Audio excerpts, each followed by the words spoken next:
A new mask mandate's now in effect across the state of Kansas. Counties had until midnight to come up with their own rules or fall in line with the state order. KBC 9's Matt Evans walks us through the changes. For a lot of metro area counties, this new mask order across the state of Kansas taking effect today won't really change anything. Here in Kansas City, Kansas and Wyandotte County, there's been a mask order in place since June. Along with Wyandotte County, Johnson County, and Douglas County have had these mask orders in place for several months. Other local area counties with mask orders already on the books include Franklin, Atchison, and Jefferson counties. Miami County opted out of the governor's first mask mandate over the summer, but county commissioners reversed course this week to allow this current mandate to go into effect today. Other area counties like Lynn, Anderson, and Leavenworth have opted out of the governor's orders. According to the Kansas Association of Counties, as of Tuesday afternoon, 50 counties required masks in the state. 23 counties adopted their own mandate since Governor Kelly announced this new statewide order last week. 55 counties have either opted out of the governor's order or haven't taken any action. That statewide order requires masks to be worn inside any public spaces, healthcare facilities, and on any kind of public transportation. It also requires masks outdoors when social distancing is not possible. For those counties that had no action with this current mask order, well, they are now under that mask order officially as of 12:01 this morning. That mask order will be remaining in place in those counties until the governor rescinds the statewide order or until the statewide disaster emergency expires. In Kansas City, Kansas, Matt Evans, KBC 9 News. Meanwhile, Lansing has become the second city in Leavenworth County to require masks. Members of the public made comments to the city council over video chat before the decision. Last week, the county health director encouraged the county commission to require masks. While active cases have more than doubled since the start of November. The health department is, lack of a better term, taxed.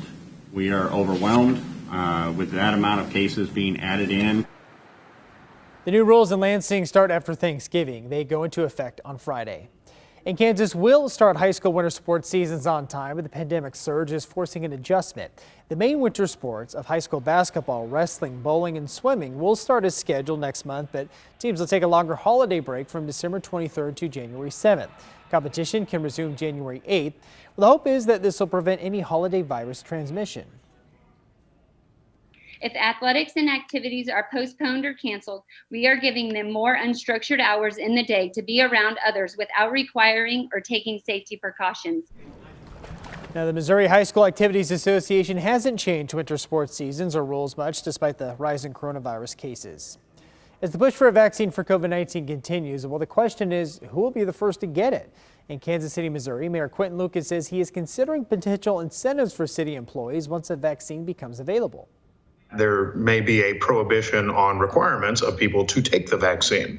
If we are subject to such a thing, then we will not require folks to take the vaccines. I would hope, however, there would be an exemption for those who deal and interact with the public a great deal. Missourians can stay up to date on vaccine developments through a new website, mostopscovid.com.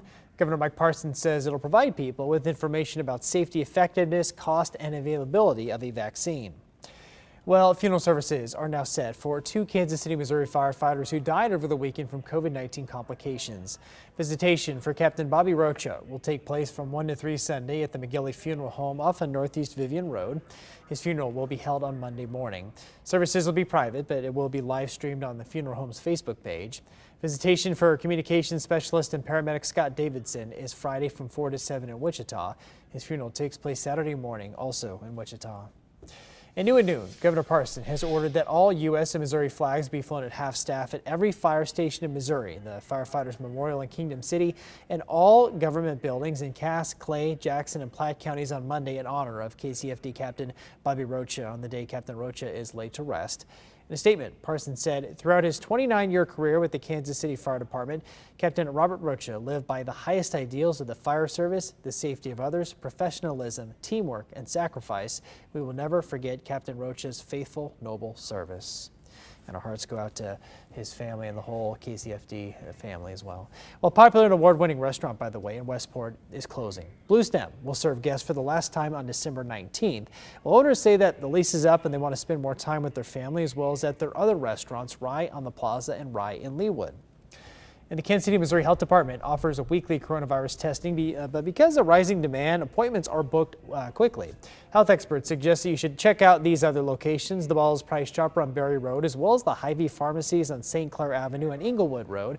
Just make sure you call ahead to schedule an appointment. And the head of Kansas City, Missouri's health department is deeply concerned about the continued rise in hospitalizations and the spike in positivity rates. The city's positivity rate is between 15 and 20%. Health Director Dr. Rex Archer says that's too high, and it might actually be higher since Missouri is having trouble identifying cases inside Kansas City limits. Why is that? Well, he says not all tests are linked to specific addresses. Dr. Archer warns that people need to be smart and protect themselves as Thanksgiving approaches. Don't ruin Thanksgiving for 2021 because you did something this Thanksgiving that you're going to regret. Well, here is another warning about testing. Now, just because you got a negative result this week doesn't mean you're clear to gather with friends for Thanksgiving. The virus still could be building in your system, and it could take days for symptoms to show. Well, plenty of you are still traveling for Thanksgiving, though not as many as a year ago thanks to the pandemic. At KCI, lots of changes are in place to keep you as safe as possible. KBC 9's Martin Augustine explains. There will be a lot less traffic moving in and out of the gates at economy parking here at KCI. There will be a lot fewer passengers moving around the terminals. KCI officials expect that less than half the number of people will use the airport this year compared to Thanksgiving season of last year. But if you are flying through KCI or you are picking up family and friends at the airport, you're going to have to wear a mask everywhere you go. Lots of signs are everywhere reminding you to stay 6 feet away from the person nearest you. Hand sanitizing stations will be hard to miss, and plexiglass is up at all retail counters and where you check in to make sure that every transaction, every interaction is touchless and safe. I felt pretty safe, yeah. They're taking the appropriate steps, the appropriate criteria to keep us safe, and I felt pretty comfortable within the flight. KCI officials add that one of the advantages of fewer people moving through the airport is with all these safeguards in place, they're easier for people to follow and easier for the airport to enforce. Reporting from KCI, Martin Augustine, KBC 9 News.